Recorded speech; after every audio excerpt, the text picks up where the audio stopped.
राजस्थान प्रदेश के सभी विद्यार्थियों का हार्दिक स्वागत, हार्दिक अभिनंदन। प्रिय विद्यार्थियों, आप सभी के प्यार भरे आदेश के मुताबिक राजनीति विज्ञान से संबंधित वीडियो बनाने के लिए उपस्थित हूँ। वैसे अपने यहाँ से कौन कौन से विषयों की कक्षाएं आयोजित की जाती है उसके संबंध में थोड़ा सा आपको बता देता हूँ कि अपने यहाँ से 12th कक्षा के लिए कौन कौन से विषय बताए जाते हैं। आज हम जो पढ़ेंगे उसके बारे में थोड़ा सा बता देता हूं कि आज हम राजनीति विज्ञान इकाई प्रथम में यानी जो 10 अंकों की है, 10 अंकों के प्रश्न इनमें से पूछे जाते हैं, जिसमें 4 टॉपिक हैं: न्याय, शक्ति और वैधता, धर्म, स्वतंत्रता और समानता। इनसे संबंधित 10 अंकों के प्रश्न इनमें से पूछे जाते हैं, यानी एक बड़ा प्रश्न भी आता है और लघुतरात्मक प्रश्न भी आते हैं, एक वाक्यांश के प्रश्न भी इनमें से पूछे जाते हैं। आज हम ये जो पहला टॉपिक है न्याय, इसको हम पढ़ लेंगे और बहुत ही अच्छे तरीके से बताने का प्रयास भी करूंगा। अपने यहाँ से और भी कौन कौन से विषय जो पढ़ाए जाते हैं इसके संबंध में थोड़ा सा आपको परिचय दे देता हूँ कि अपने यहाँ पर इसी चैनल पर, एक ही चैनल पर अपने यहाँ से अंग्रेजी कक्षा 10 से 12 जो चल ही रही है और बहुत सारे विद्यार्थियों ने देखे भी होंगे, जो अभी ग्रामर चल रही है, 12th और 10th के टेक्स्ट बुक शीघ्र ही शुरू की जा रही है। इसके साथ ही हिंदी अनिवार्य 12th कक्षा के लिए, ग्रामर यानी हिंदी की जो व्याकरण है वो लगभग कंप्लीट हो गई है। हिंदी साहित्य जो कि चल रहा है, इसमें टेक्स्ट बुक चल रही है। राजनीति विज्ञान के पाठ आज पहला ही पाठ है और शुरुआत कर रहे हैं। अगर आपको पसंद आए तो आप मुझे ज़रूर कमेंट में, और आपके जो ग्रुप है अपना बनाया हुआ, यानी विद्यार्थियों का जो ग्रुप है, 2 ग्रुप बनाए हुए हैं, उन दोनों ग्रुप्स में से ये लेसन डाला जाएगा। और जो भी आपको क्वेरी लगे, जो भी आपको अच्छा लगे, उसके बारे में ज़रूर बताइएगा। हिंदी व्याकरण जो है वो क्लास 9 से 12 तक पढ़ाई जाती है। इसके साथ ही अपने इस चैनल पर कुछ खास करने का विचार भी इस वर्ष किया गया है कि 5000 विद्यार्थी जब अपने पास होंगे तो लाइव कक्षाएँ होगी। और मैं ये समझता हूँ कि सितंबर महीने तक यदि अपने पास 5000 सब्सक्राइबर हो जाते हैं, 5000 विद्यार्थी यदि कक्षा लेने लायक हो जाते हैं, तो हम सितंबर से एक लाइव कक्षाएं यानी सप्ताह में 1 दिन लाइव कक्षाओं का आयोजन करेंगे, जिसमें अपनी जो भी जिज्ञासाएं होगी वो पढ़ाया जाएगा। विद्यार्थियों के ग्रुप बना लिए गए हैं और जो भी विद्यार्थी जुड़ना चाहते हैं उनके लिए एक ग्रुप का जो है वो लिंक दिया हुआ है। उसमें आप लिंक को क्लिक करते ही आप उस ग्रुप में जुड़ जाएंगे। और साप्ताहिक टेस्ट का आयोजन भी किया जाएगा। टेस्ट में जो अंक होंगे उस अंकों के आधार पर आपकी रैंक का निर्धारण भी किया जाएगा कि आपके कितने अंक बन रहे हैं। इसके साथ साथ एक बहुत ही इम्पोर्टेंट बात है कि आपको 5 विषयों का चैनल, 5 विषय जो है वह एक ही चैनल पर उपलब्ध हो रहे हैं। इसके साथ ही एक अगली बात यह है कि यहाँ पर आपको मॉडल पेपर भी आपको उपलब्ध करवाए जाएंगे। 19-20 में हिंदी साहित्य के करवाए गए थे, तो इस वर्ष आपके हिंदी अनिवार्य, अंग्रेजी, हिंदी साहित्य और राजनीति विज्ञान, इनसे संबंधित आपको मॉडल पेपर उपलब्ध करवाए जाएंगे। और जो भी नोट्स अपन पढ़ेंगे, जैसे राजनीति विज्ञान आज हम शुरू कर रहे हैं, तो इनकी जो भी पीडीएफ बनेगी साल के अंत में, यानी वर्ष के अंत में, लगभग फरवरी में, आपको ये सारे पीडीएफ जो विद्यार्थी अपने यहाँ पर होंगे इस चैनल पर, उन सभी विद्यार्थियों को उपलब्ध करवाया जाएगा, अपने ग्रुप में उपलब्ध करवाया जाएगा, जिससे आप आसानी से और पढ़ सकेंगे। परीक्षा से संबंधित आपको मार्गदर्शन भी दिया जाएगा। तो प्रिय विद्यार्थियों, आप शीघ्र अतिशीघ्र इस चैनल से जुड़ने का प्रयास करें। चैनल में जुड़ने के लिए आपको एक लिंक दिया हुआ है, उस लिंक के माध्यम से आप जुड़ सकते हैं। तो आइए अपन शुरू करते हैं आज का अपना पाठ, जिसमें है राजनीति विज्ञान की मूल अवधारणाएं। और ये पहला ही पाठ है। इस पहले पाठ मूल अवधारणाएं का अर्थ है कि राजनीति विज्ञान के जो मूल धारणाएं हैं, मूल जो कंसेप्ट है, यानी रूटली जो कंसेप्ट है, उनके बारे में अपन देखते हैं। कि पहली बात है, राजनीति विज्ञान की मूल अवधारणा जो अध्ययन का विषय है, वो पहला विषय है न्याय। अर्थात राजनीति विज्ञान है वो सबसे पहले न्याय का अध्ययन करता है। अब न्याय क्या है, न्याय कैसा होना चाहिए, उसके बारे में राजनीति विज्ञान क्या कहता है। देखिए, न्याय के बारे में थोड़ी आप भूमिका जब लिखेंगे तो इसके बारे में आप लिखेंगे कि न्याय उन्नतशील सभ्यता का आवश्यक अंग होता है। उन्नतशील सभ्यता का, यानी अवनतशील नहीं, न्याय है वो उन्नति का प्रतीक है। और न्याय सभ्य समाज के लिए अनिवार्य भी होता है। जो समाज सभ्य होता है, उस सभ्य समाज के लिए न्याय अनिवार्य होता है। न्याय के अभाव में राज्य में व्यापक स्तर पर अनैतिक आताताई शक्तियां पनप सकती है। यदि जिस राज्य में न्याय नहीं होता है उस राज्य में जिसकी लाठी उसकी भैंस होती है, अर्थात जो शक्तिशाली होता है वह अब उस वस्तु पर या उस जगह पर यानी उस उपकरण पर अपना कब्जा कर लेता है। तो न्याय के माध्यम से दुर्बल व्यक्ति को भी संरक्षण प्राप्त होता है। न्याय की संकल्पना प्राचीन काल से ही राजनीतिक चिंतन का एक महत्वपूर्ण विषय रहा है। ये इसकी भूमिका है वो आपको लिखनी है। आपके जैसे प्रश्न आ सकता है कि न्याय क्या है।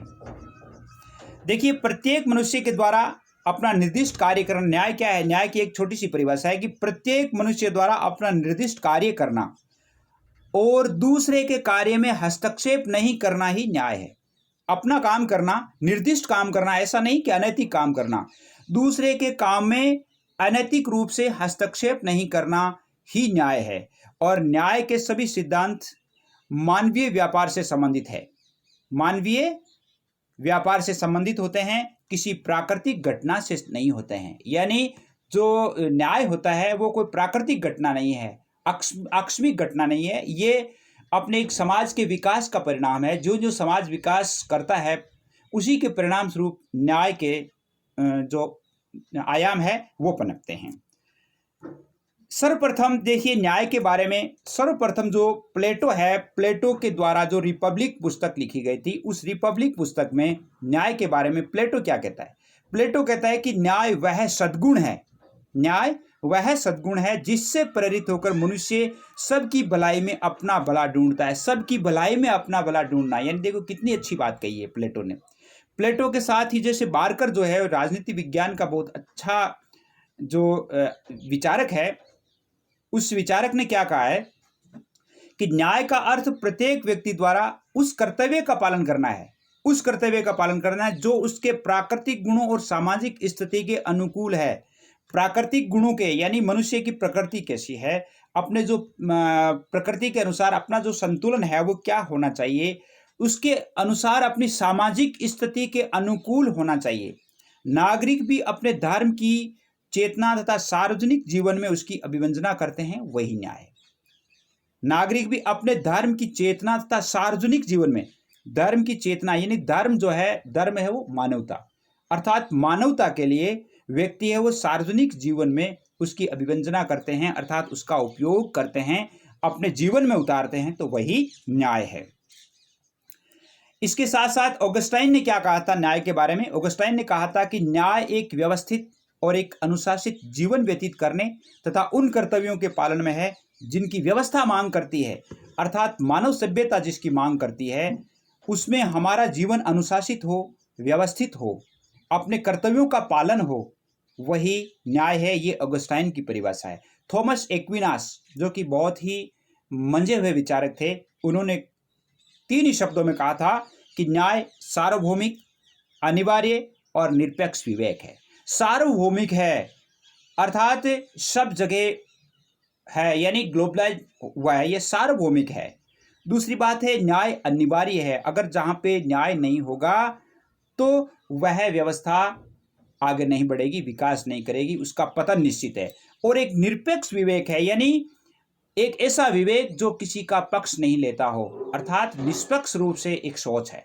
निरपेक्ष विवेक जिसको हम निष्पक्ष सोच कह सकते हैं, अनिवार्य है और एक सार्वभौमिक है, अर्थात हर जगह व्याप्त है। तो ये उन्होंने परिभाषा दी कि न्याय सार्वभौमिक, अनिवार्य और निरपेक्ष विवेक है। ये तो थी परिभाषाएं कि न्याय क्या है। अब न्यायिक विचारधाराएं देखिए, प्लेटो की न्यायिक विचारधारा क्या थी? प्लेटो क्या मानते हैं? प्लेटो कहते हैं कि न्याय वो है जिससे प्रेरित होकर मनुष्य सबकी भलाई में अपना भला ढूंढता है, जो कि इनकी परिभाषा है। प्लेटो ने न्याय के 2 रूप माने हैं, एक तो व्यक्तिगत न्याय और सामाजिक न्याय। व्यक्तिगत न्याय और सामाजिक न्याय। व्यक्तिगत न्याय और सामाजिक न्याय है जिसमें प्लेटो कहता है कि आत्मा के 3 तत्व होते हैं, एक तो तृष्णा होती है, शौर्य होता है और बुद्धि होती है, और इन्हीं के आधार पर मानव श्रेणियां निर्धारित की जाती है। प्लेटो के अनुसार तृष्णा, शौर्य और बुद्धि, इनके आधार पर मानव श्रेणियां आई, अर्थात मानव क्या बनना चाहता है, राजा बनना चाहता है, प्रजा बनना चाहता है और किसी वर्ग में जाना चाहता है, कि वो इनसे संबंधित, इन तीनों से संबंधित होती है, और ये इनके आधार पर मानव श्रेणियां निर्धारित की जाती है प्लेटो के अनुसार। देखिए इनके अनुसार क्या बनते हैं। पहला तृष्णा जिसमें है, अर्थात जो जैसे शासक बनते हैं तो शासन करने की तृष्णा उनमें होती है और वो सर्वाधिक बुद्धिमान होता है। शासक सर्वाधिक बुद्धिमान होता है। सैनिक जो होता है वो होता है साहस और शौर्य के धनी होते हैं। तीसरा जो होता है उत्पादक होता है। बुद्धिमान बुद्धि यानी उत्पादक होता है। उत्पादक जिसे जो इंद्रिय सुख और इच्छा तत्व के जिसमें प्रदान होते हैं। इंद्रिय सुख अर्थात उत्पादक जो होते हैं वो अपने जीवन को सुखपूर्वक बिताने का विचार रखते हैं और उनमें इच्छा तत्व की प्रधानता होती है, अर्थात वो स्वयं का कल्याण चाहते हैं, वो उत्पादक होते हैं। तो तीन प्रकार के लोग उन्होंने मानव श्रेणियां निर्धारित की है, शासक, सैनिक और उत्पादक। प्लेटो न्याय को आत्मा का मानवीय गुण स्वीकार करता है। ये मनुष्य का मानवीय गुण है, अपनी आत्मा का मानवीय गुण है।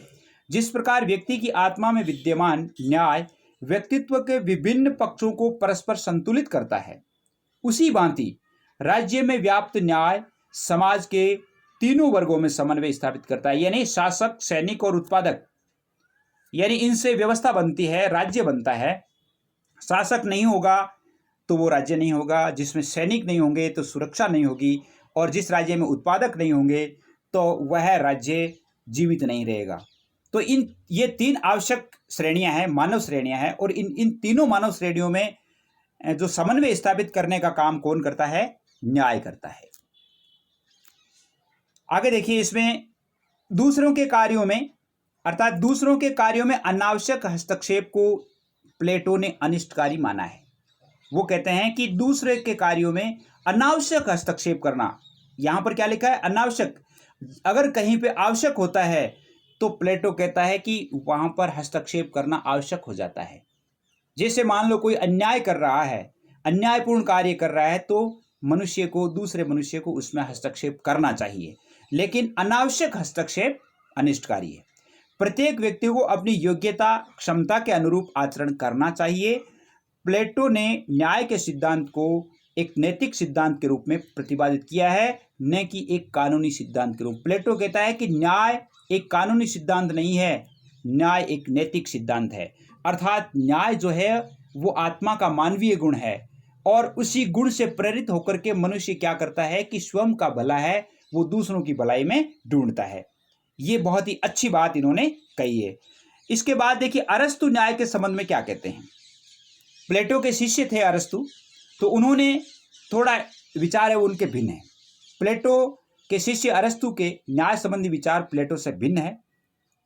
अरस्तु के अनुसार मानव मन में न्याय की धारणा के कारण ही राज्य अस्तित्व में आया। बिल्कुल सही बात है। जब न्याय की अवधारणा के साथ ही राज्य अस्तित्व में आया, अर्थात राज्य का अस्तित्व होना, राज्य की स्थापना करना न्याय के कारण ही हुआ है, कि जहां पर न्याय किया जा सकता है। लेकिन इनके जो न्याय की भावना है वो थोड़ी अलग है। अरस्तु के अनुसार न्याय जो वितरण व्यवस्था है उसमें पद प्रतिष्ठा, धन संपदा का वितरण अंकगणितीय नहीं होकर के रेखागणितीय रूप में होना चाहिए। अंकगणितीय नहीं होना है, रेखागणितीय रूप में होना चाहिए। कैसे? इसका अर्थ है कि सबको बराबर का हिस्सा नहीं, बल्कि प्रत्येक को अपनी अपनी योग्यता के अनुसार मिलना चाहिए। जैसे रेखागणितीय कैसे हुआ? जैसे मान लो एक बिंदु है, अपन देखते हैं कि एक बिंदु है, ये बिंदु है, अपन ने खींचा एक बिंदु, इसमें जैसे चार बिंदु अपन ने निर्धारित किए।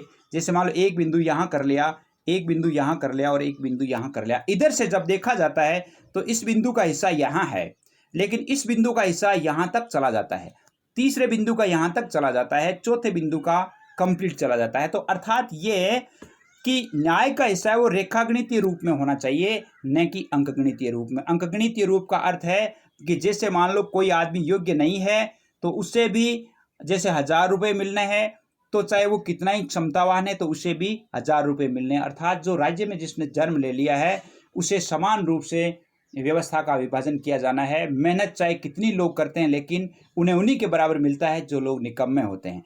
तो अरस्तु कहता है कि ये अंकगणितीय नहीं होकर के रेखागणितीय होना चाहिए। इसके साथ देखिए, अरस्तु ने न्याय के वितरण को दो प्रकार से किया है। एक तो वितरणात्मक न्याय, वितरणात्मक व राजनीतिक न्याय, और दूसरा सुधारात्मक न्याय। न्याय के दो भाग बताए हैं उन्होंने, वितरणात्मक व राजनीतिक न्याय, सुधारात्मक। न्याय अर्थात वितरणात्मक न्याय क्या है? देखिए, वितरणात्मक न्याय में शक्ति और संरक्षण का वितरण व्यक्ति की योग्यता के अनुसार है। शक्ति का और संरक्षण का जो वितरण है आदमी की योग्यता के अनुसार, व्यक्ति में कितनी योग्यता है। अर्थात कहता यह कि शासन की बागडोर उन्हीं लोगों के पास होने चाहिए जिनमें शासन करने की योग्यता और क्षमता हो। अर्थात जो व्यक्ति शासन करने के योग्य हो उन्हीं को शासन करने देना चाहिए, न कि जो निडर नहीं है, जो बुद्धिमान नहीं है, जो साहसी नहीं है, जिनमें न्याय करने की क्षमता नहीं है, तो उन व्यक्तियों के पास शासन की बागडोर नहीं होनी चाहिए। जैसे मान लो एक आताताई शक्ति या असामाजिक व्यक्ति है, वो यदि शासन या शासक बन जाता है तो वह उस समाज को अर्थात उस राज्य को पतन की ओर ले जाता है। वहाँ पर जैसे विध्वंस है, जैसे लूटमार है, डकैती है, इस प्रकार के जो कार्य हैं वो पनप सकते हैं। तो उनसे उन्होंने कहा है कि न्याय है वो, शासन है वो उन्हीं के पास होना चाहिए जिनके पास शासन करने की क्षमता और योग्यता होनी चाहिए। अगले में उन्होंने बताया कि सुधारात्मक न्याय अर्थात वितरणात्मक न्याय में तो उन्होंने बताया कि वितरण ऐसे अर्थात शासन की बागडोर अलग अलग वितरण किया जाना चाहिए कि इनके पास में शासन होना चाहिए, इसके पास में सेना होनी चाहिए, इनके पास में उत्पादन होना चाहिए, इनके पास में कला होनी चाहिए, अर्थात व्यक्तियों की जो श्रेणियां निर्धारित की गई है। अब कहा है कि उन्होंने एक सुधारात्मक न्याय, ऐसा न्याय जो नागरिकों के अधिकार हनन से सुरक्षा प्रदान करता है। अब जैसे मान लो एक व्यक्ति बहुत ही योग्य हैं और वह शासक हैं, लेकिन वो शासक दूसरे लोगों के अधिकारों की हनन से सुरक्षा करने वाला होना चाहिए। उसके पास सुधारात्मक न्याय का गुण भी होना चाहिए। इस न्यायिक व्यवस्था के अनुसार व्यक्ति के जीवन, संपत्ति, सम्मान की रक्षा करना राज्य का उत्तरदायित्व है। अर्थात जैसे राजनीतिक न्याय अर्थात वितरणात्मक और राजनीतिक न्याय और सुधारात्मक न्याय, दो तरह के न्याय उन्होंने बताए हैं। जो वितरणात्मक न्याय के अनुसार तो या राजनीतिक न्याय के अनुसार तो जो योग्य है वही शासक होना चाहिए, उसी के अनुसार उन्हें काम मिलना चाहिए। दूसरी बात है, यदि वो राजा बन गया तो उसके पास सुधारात्मक न्याय का गुण भी होना चाहिए उसमें, ताकि वह जैसे निर्बल व्यक्तियों का या राज्य में जन्म लेने वाले व्यक्तियों का उनके अधिकारों के हनन से उनकी सुरक्षा प्रदान कर सकता है, उन्हें संरक्षण दे सकता है। जैसे मान लो कल्याणकारी योजनाएं अपने राज्यों में जो आजकल चलती है, जैसे मान लो अपाहिजों के लिए चलती है, गरीबों के लिए चलती है, तो वो सभी इस सुधारात्मक न्याय तत्व से प्रेरित होकर के चलाई जाती है। तो व्यक्ति के जैसे जीवन, संपत्ति, सम्मान की रक्षा करना राज्य का उत्तरदायित्व है।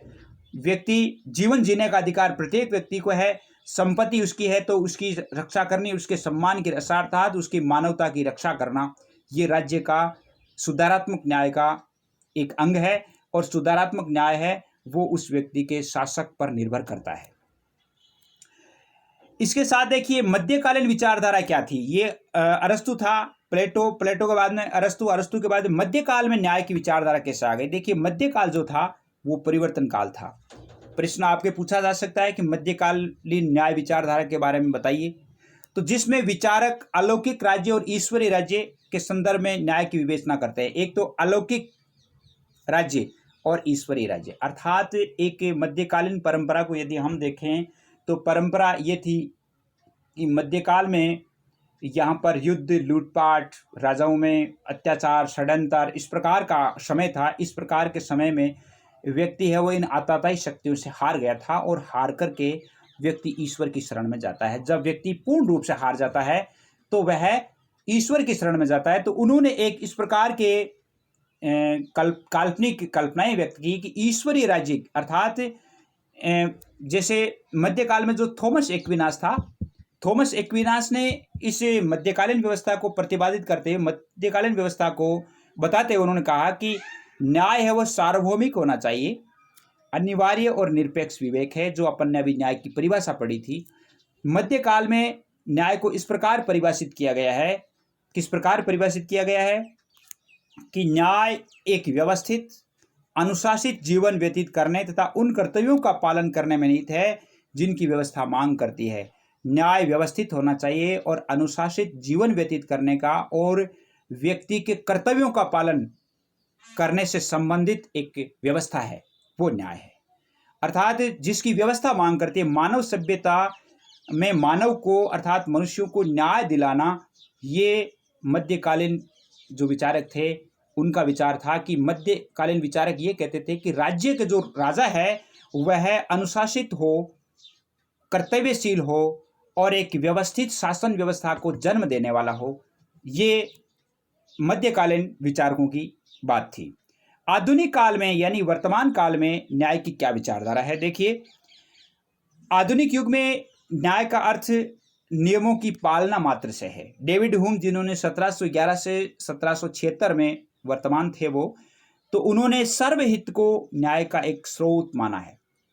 न्याय का अर्थ होता है सभी का हित होना, अर्थात आधुनिक काल में यह माना जाता है कि न्याय का अर्थ है सर्वहित। जेरेमी बेंथम क्या कहते हैं? जेरेमी बेंथम कहते हैं कि प्राकृतिक कानून जैसी शब्दावली यथार्थ मूल्यों को धुंधला कर देती है। अर्थात प्राकृतिक कानून के हिसाब से, प्राकृतिक कानून के आधार पर हम न्याय की व्यवस्था को प्रतिपादित या उसे परिभाषित नहीं कर सकते। आधुनिक काल में यह सर्वमान्य है कि सार्वजनिक वस्तुओं, सेवाओं का वितरण उपयोगिता के आधार पर होना चाहिए। अर्थात सार्वजनिक वस्तुओं एवं सेवाओं का वितरण है वो उपयोगिता के आधार पर होना चाहिए। अर्थात अधिकतम लोगों का अधिकतम सुख, उपयोगितावाद का एक नारा है, अधिकतम लोगों का अधिकतम सुख। अर्थात एक लेसन्स फेयर है, अर्थात अहस्तक्षेप की नीति है कि व्यक्ति जितना बढ़ना चाहता है उसे बढ़ने दो और उस व्यक्ति के जो विकास में हमें हस्तक्षेप नहीं करना चाहिए। ये उपयोगितावाद का नारा है, अर्थात पूंजीवादी व्यवस्था का नारा है। जॉन स्टुअर्ट मिल क्या कहते हैं? देखिए, न्याय के बारे में जॉन स्टुअर्ट मिल कहते हैं कि मनुष्य स्वयं अपनी सुरक्षा चाहता है, इसलिए ऐसे नैतिक नियम स्वीकार कर लेता है। आधुनिक युग में प्राकृतिक कानून की संकल्पना में हमें विश्वास नहीं किया जाता। प्राकृतिक कानून की, अर्थात ईश्वर करेगा, प्रकृति करेगी, वो सही करेगी, इस संकल्पना में विश्वास नहीं करते हैं, बल्कि ऐसी न्यायिक संकल्पना में हित को स्वीकार करते हैं जिनमें सामाजिक, आर्थिक, राजनीतिक यथार्थ को सामने रख करके सर्वहित का लक्ष्य प्रतिपादित किया जाता है। अर्थात प्राकृतिक कानून में विश्वास नहीं करके वो क्या करते हैं कि मनुष्य का सामाजिक, आर्थिक, राजनीतिक यथार्थ को, अर्थात राजनीतिक स्थिति को सामने रख करके इन चारों तरीकों से, अर्थात चारों आयामों को सामने रख करके हर तरह से व्यक्ति का हित है वो सर्वाधिक माना गया है। ये आधुनिक काल में कहा जाता है, अर्थात जॉन स्टुअर्ट मिल है वो ऐसा सोचते हैं। अब देखिए, ये एक बहुत ही न्याय के संबंध में जॉन रॉल्स जो थे उन्होंने अपना न्यायिक सिद्धांत दिया था। जॉन रॉल्स, जिन्होंने अपनी एक पुस्तक लिखी थी a theory of justice, theory of justice अर्थात न्याय का सिद्धांत। न्याय के सिद्धांत के बारे में जॉन रॉल्स ने लिखा था। जॉन रॉल्स कहते हैं कि न्याय के सिद्धांत में पहली बात है समान वितरण होना चाहिए। स्वतंत्रता, समानता, विकास, धन और स्वाभिमान, इनका समान रूप से वितरण होना चाहिए। स्वतंत्रता के अवसर समान होने चाहिए, व्यक्ति व्यक्ति में समानता होनी चाहिए, विकास के अवसर समान होने चाहिए, व्यक्ति को धन कमाने का, अर्थात आगे बढ़ने का और अपने स्वाभिमान को बचाने का समान रूप से विभाजन हो तो वह न्यायिक व्यवस्था सर्वाधिक अच्छी होती है। रोल्स ने दो धारणाएं दी है कि व्यक्ति को बुनियादी स्वतंत्रता का समान अधिकार हो, अर्थात जो मूल स्वतंत्रताएं हैं उनका जो अधिकार है वो समान अधिकार होना चाहिए। सामाजिक और आर्थिक संबंधों का क्रमबद्ध वितरण होना चाहिए। सामाजिक और आर्थिक जो संबंध है उनका क्रमबद्ध वितरण हो, अर्थात समाज में सामाजिक व्यवस्थाएं और आर्थिक व्यवस्थाएं हैं उनका वितरण, अर्थात सामाजिक जो कल्याण से संबंधित है या अर्थ कल्याण से संबंधित राज्य के द्वारा जो प्रतिपादित योजनाएं हैं उनका भी वितरण है वो क्रमबद्ध रूप में होना चाहिए, अर्थात समान रूप से वितरण होना चाहिए। जैसे देखिए, आगे इन्होंने लिखा है कि न्यूनतम सुविधा प्राप्त लोगों को सर्वाधिक लाभ प्राप्त होना चाहिए। जॉन रॉल्स की बात है कि जिन लोगों के पास सुविधाएं नहीं है उन लोगों को सर्वाधिक सुविधा दिलाई जाए, ये न्याय की एक सीढ़ी है। अवसर की निष्पक्ष समानता हो, यह भी एक न्याय है। जिस राज्य में निष्पक्ष रूप से आगे बढ़ने के अवसर दिए जाते हैं तो वह राज्य एक अच्छा न्यायिक राज्य होता है। जॉन रॉल्स उपयोगितावाद व्यवस्था अर्थात अधिकतम व्यक्तियों के अधिकतम सुख पर आधारित धारणा से सहमत नहीं है। उपयोगितावाद से वो सहमत नहीं है। उनके अनुसार यह सिद्धांत अल्पमत पर तानाशाही स्थापित करता है, अर्थात अधिकतम व्यक्तियों का अधिकतम सुख। एक व्यक्ति बहुत आगे बढ़ रहा है, वह नैतिक और अनैतिक तरीके से धन कमाता जा रहा है, अर्थात भौतिक रूप से वो बहुत ही सक्षम हो गया है, उसके पास बहुत सारी शक्तियां आ गई है, तो वह व्यक्ति उन निर्बल और अल्पमत वाले व्यक्तियों पर तानाशाही शक्तियों की आजमाइश कर सकते हैं। तानाशाही सिद्धांत या तानाशाही जो कुठाराघात है वो कर सकते हैं। तो इसलिए ये कहते हैं कि अधिकतम व्यक्तियों का अधिकतम सुख, इससे मैं सहमत नहीं हूं, क्योंकि इससे अल्पमत के जो व्यक्ति होते हैं उन पर अन्याय हो सकता है। रोल्स कहते हैं कि स्वतंत्रता की सुरक्षा के लिए अधिकतम स्वतंत्रता हो। कितनी अच्छी बात कही है, स्वतंत्रता की सुरक्षा के लिए अधिकतम स्वतंत्रता, अर्थात व्यक्ति की जो स्वतंत्रता है उसकी सुरक्षा के लिए अधिकतम स्वतंत्रता होनी चाहिए। स्वतंत्रता का प्रयोग अर्थात न्यायिक रूप से स्वतंत्रताएं व्यक्तियों को सुरक्षित करने के लिए, अर्थात मानव सभ्यता को सुरक्षा प्रदान करने के लिए स्वतंत्रताएं होनी चाहिए। सर्वहितकारी सामाजिक आर्थिक व्यवस्थाएं होनी चाहिए, और आर्थिक व्यवस्थाएं जो होती है वो होनी चाहिए सबके हित में हो, अर्थात प्रत्येक मनुष्य को, प्रत्येक व्यक्ति को, जो राज्य में जो रहता है उस व्यक्ति को उससे संबंधित लाभ मिलना चाहिए। देखिए इसके बाद जॉन रोल्स कहते हैं कि अज्ञानता के पर्दे का सिद्धांत भी होना। अज्ञानता के पर्दे का सिद्धांत क्या, अर्थात सबकी प्रगति के लिए सभी व्यक्ति एक समतल धरातल से अपनी प्रगति का लक्ष्य प्राप्त करने की चेष्टा करते हैं। अज्ञानता के पर्दे का सिद्धांत है कि न्याय की ऐसी व्यवस्था होनी चाहिए जिसको व्यक्ति आत्मा से स्वीकार कर लेते हैं, अर्थात उसकी तरफ न तो वे उसका विश्लेषण करते हैं और न ही उसकी समीक्षा करते हैं, अर्थात उन्हें स्वभाव में वो उतार लेते हैं। ऐसी न्यायिक व्यवस्था होनी चाहिए, उसे अज्ञानता के पर्दे का सिद्धांत, अर्थात व्यक्ति बिना देखे उसका अनुगमन कर लेते हैं, उसका अनुसरण कर लेते हैं, वो होता है अज्ञानता के पर्दे का सिद्धांत। रोल्स समाज के लिए उस सिद्धांत को मानता है जिसमें लोग स्वतः ही अज्ञानता के पर्दे को स्वीकार कर लेते हैं। आगे देखिए, न्याय के अब विविध रूप हैं, इससे संबंधित आपके पूछे जा सकते हैं कि कौन कौन से न्याय हैं। जैसे एक तो है नैतिक न्याय, मोरल जस्टिस जिसको कहा जाता है। व्यक्तियों के सदाचारी आचरण को नैतिक न्याय कहते हैं। सदाचारी अर्थात व्यक्ति का जो स्वच्छ आचरण है, अच्छा जो भलाई का आचरण है, उसे नैतिक न्याय कहते हैं। प्राकृतिक नियमों और प्राकृतिक अधिकारों पर आधारित जीवन व्यतीत करना ही नैतिक न्याय है। प्राकृतिक अर्थात प्रकृति के नियमों के अनुसार जीना, प्रकृति के अधिकारों के आधार पर जीना। जैसे अपन जॉन लॉक्स जो है उनके सिद्धांतों को यदि पढ़ते हैं तो वो भी ये कहते हैं कि व्यक्ति के प्राकृतिक अधिकारों का हनन नहीं होना चाहिए। व्यक्ति के जो प्राकृतिक अधिकार है, जैसे जीने का अधिकार है, घूमने का अधिकार है, फिरने का अधिकार है, व्यक्ति को अपने विकास का अधिकार है, तो ये अधिकार है वो व्यक्ति से कभी भी छीने नहीं जाने चाहिए। तो ये नैतिक न्याय है। दूसरा जो उन्होंने प्रकार बताया है कानूनी न्याय। कानूनी न्याय क्या है? कानूनी व्यवस्था भी न्याय के अंतर्गत ही आती है। नागरिकों द्वारा स्वाभाविक रूप से अनुसरण किए जाने वाले सभी नियम और कानून इसी व्यवस्था में शामिल होते हैं। नियम और कानून जो होते हैं वो कानूनी व्यवस्था में ही, कानूनी न्याय में शामिल होते हैं। तीसरा उन्होंने बताया है राजनीतिक न्याय। राजनीतिक न्याय इस न्यायिक व्यवस्था के अंतर्गत ये माना गया है कि राज व्यवस्था में सभी व्यक्तियों को समान अधिकार और अवसर प्राप्त होने चाहिए। कितनी अच्छी बात है राजनीतिक न्याय की, कि राज व्यवस्था में अर्थात राज्य में प्रत्येक व्यक्ति को समान अधिकार और समान अवसर होने चाहिए। सभी व्यक्तियों को कल्याण पर आधारित यह व्यवस्था केवल प्रजातांत्रिक व्यवस्था में ही प्राप्त किया जा सकती है। ये जो राजनीतिक न्याय है ये प्रजातांत्रिक व्यवस्थाओं में ही प्राप्त की जा सकती है, राजतंत्रीय व्यवस्थाओं में नहीं की जा सकती, क्योंकि प्रजातंत्रीय व्यवस्थाओं में प्रत्येक व्यक्ति समान होता है और शासन होता है वो जनता का, जनता के द्वारा जनता के लिए शासन होता है। तो इस व्यवस्था में राजनीतिक न्याय संभव है। किसी वर्ग विशेष को विशेषाधिकार प्रदान करना राजनीतिक न्याय का अन्यतम गुण है, अर्थात वर्ग बनाए जाते हैं। सामाजिक न्याय, सामाजिक न्याय के सामाजिक स्थिति के आधार पर व्यक्तियों में भेदभाव नहीं होना चाहिए। व्यक्तियों को श्रेष्ठ जीवन जीने की परिस्थितियां प्राप्त हो, यह सामाजिक न्याय है। सामाजिक स्थिति के आधार पर व्यक्तियों में कोई भेदभाव नहीं, समाज के आधार पर किसी प्रकार का कोई भेदभाव नहीं किया जाना चाहिए। ये समाज ऊंचा है, ये नीचा है, इस प्रकार का भेदभाव ना हो और व्यक्तियों को श्रेष्ठ जीवन जीने की परिस्थितियां उपलब्ध होनी चाहिए, वह सामाजिक न्याय है।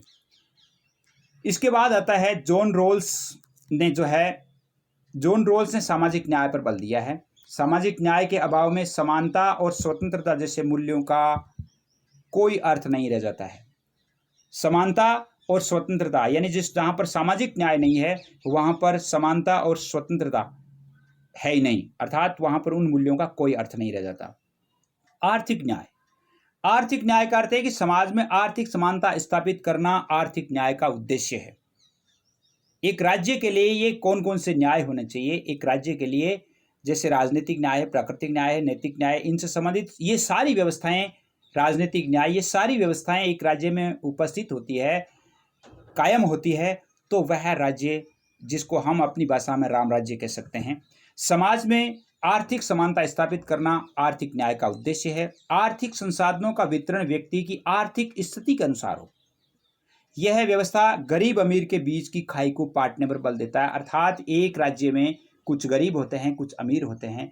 उन गरीबों और अमीरों के बीच की जो सोच होती है, उन सोच को पाटने का काम है वो एक राज्य का होना चाहिए, और वो एक आर्थिक न्याय का, अर्थात एक न्याय का एक भाग होता है जिसे आर्थिक न्याय कहा जाता है। आर्थिक न्याय के अंतर्गत ये व्यवस्था होती है कि प्रत्येक व्यक्ति को, अर्थात गरीब अमीर के बीच की खाई को पाटना है। देखिए प्रिय विद्यार्थियों, धन्यवाद सभी विद्यार्थियों को। राजनीति विज्ञान का ये प्रथम पाठ आपको कैसा लगा? उम्मीद करता हूँ आपको अच्छा लगा होगा, और आगे भी इसी प्रकार के जो अगला जो चैप्टर है वो राजनीति विज्ञान का चलता रहेगा। इसके साथ साथ अन्य विषयों के पाठ भी चलते रहेंगे। उम्मीद करता हूँ आप सभी के लिए अच्छा हुआ होगा। धन्यवाद। जय हिंद, जय भारत।